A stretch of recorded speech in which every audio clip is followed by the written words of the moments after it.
Assalamualaikum. Hai, apa khabar semua murid-murid tahun 5? Hari ini kita akan belajar tajuk yang baru iaitu jom hasilkan artikel jahitan. Baik murid-murid, sebelum nak hasilkan artikel jahitan, kamu semua perlu tahu 6 langkah, ya.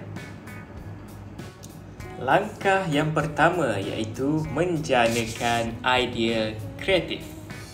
Ya. Langkah yang kedua, melakarkan reka bentuk. Yang ketiga, menilai lakaran dan membuat penambahbaikan.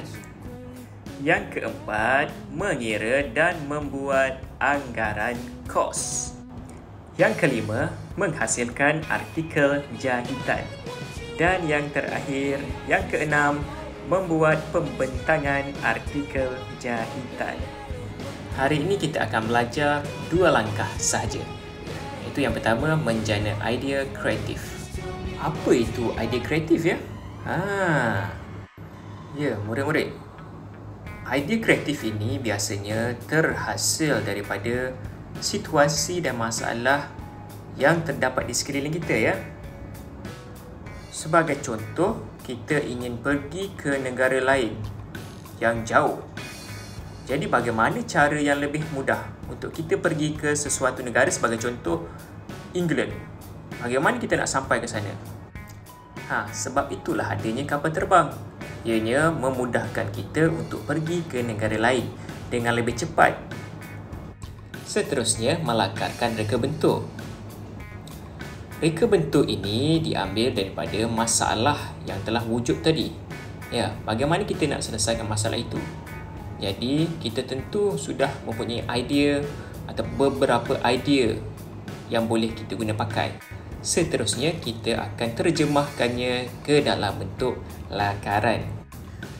Ya, sebelum kita membuat lakaran, kamu semua ingat lagi tak apa contoh-contoh artikel jahitan yang pernah kita hasil ataupun yang pernah...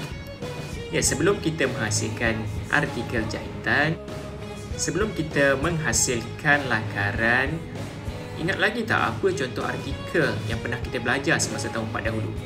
Yang antaranya ialah bekas pensel, sarung cushion, pemegang periuk dan bekas tisu. Kamu semua boleh rujuk buku teks RBT muka surat 11. Di situ terdapat 3 contoh lakaran idea ya. 3 lakaran idea ini perlu jika kita membuat lakaran secara sendirian.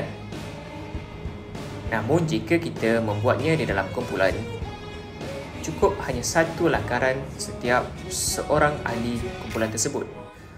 Ini contoh lakaran reka bentuk alas tali pinggang keledar ya.